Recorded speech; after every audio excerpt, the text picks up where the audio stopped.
काथी के चाटैया पापा हो बिछौले बारा हमरा के बैठौले बारा हो।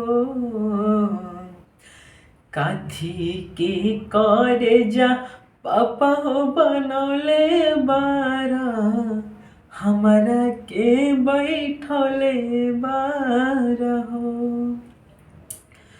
कुशी के चाटैया बेटे हो बिछौले बानी तुहरा के बैठौले बानी हो। काठ के कर जा बेटी हो बनौले बानी तुहरा के बैठौले बानी हो।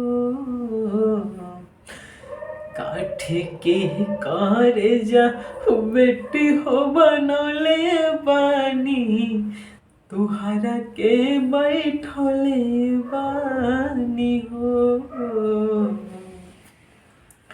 दोस्तों यह सॉन्ग कैसा लगा? अगर अच्छा लगा हो तो इस वीडियो को लाइक जरूर करना, और अगर यूट्यूब चैनल पे देख रहे हो तो सब्सक्राइब करना, और फेसबुक पर, इंस्टा पे और अदर सोशल मीडिया प्लेटफॉर्म पे देख रहे हो तो फॉलो जरूर करना दोस्तों।